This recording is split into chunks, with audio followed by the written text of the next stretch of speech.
Paranormal Liberation War, The Hunter Strikes. The world had fractured. The Paranormal Liberation War exploded across Musutafu, Japan, a cataclysmic clash that dwarfed all previous conflicts.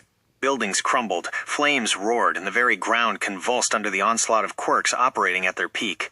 For Ren, this was no longer about subtlety or plausible deniability. It was a desperate fight for survival, a crucible where his true magic had to be unleashed with devastating force. He flung, quote, 50-caliber magic missile! That tore through villain ranks, conjured roaring fireballs that incinerated swaths of the PLF, and froze sections of the battlefield with chilling frostbite and He even unleashed debilitating curses like level 2 poison to sicken and slow, power words to render limbs useless, and the agonizing the 10 hells or some similar shit on large contingents of PLF forces, leaving them screaming and incapacitated. He was a whirlwind of unseen, terrifying power melting into the chaos, effective but utterly exhausted. It was precisely then, at his most vulnerable, that his greatest, most personal threat materialized. Ren had just expended a significant amount of magic, the air around him shimmering with residual energy. He was momentarily winded, breathing heavily, his magical reserves temporarily depleted as he tried to melt back into the cover of debris. From the smoke and pulverized rubble, a gaunt figure emerged, moving with chilling precision, focused solely on him. It was Archivist, the tracking villain. His eyes, burning with an unnerving recognition, locked onto Ren. "Found you, little mage," Archivist hissed, his voice cutting through the distant roar of the war, though only loud enough for Ren, and perhaps a very close, battle-worn teammate to hear. "You've been quite busy, haven't you? Displaying power far beyond their comprehension." A cold dread, far more profound than any battle fear, washed over Ren. This wasn't about saving civilians or defeating common villains. It was about his very existence, his bloodline, his entire hidden life.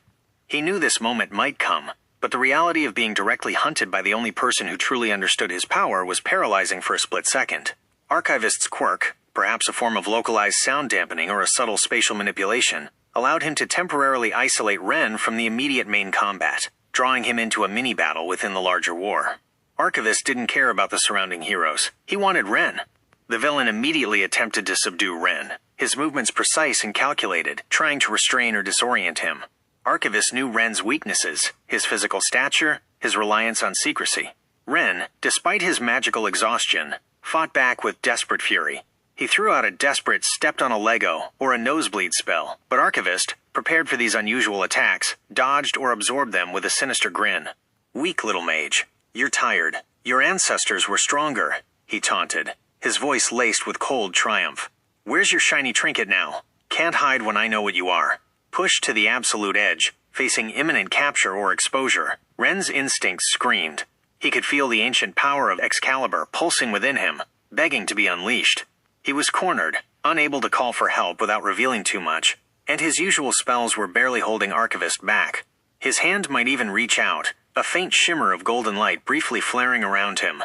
A subtle, almost imperceptible visual artifact in the dust-filled chaos, but one that Archivist definitely noticed with a hungry glint in his eyes.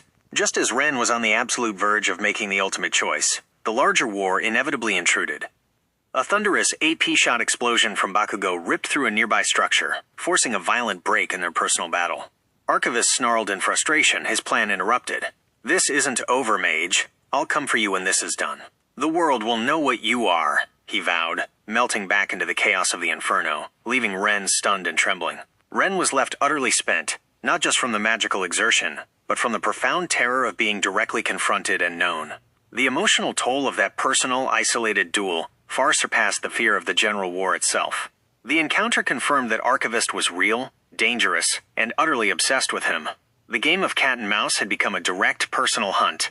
Yet, thanks to the absolute bedlam of the war, the specific details of Ren's magical confrontation with Archivist remained unseen by other heroes. Any lingering magical signatures or odd effects were swallowed by the widespread destruction and quirk usage. His secret was safe, for now, from the hero world, but confirmed by his true enemy. Ren now understood the direct, personal stakes.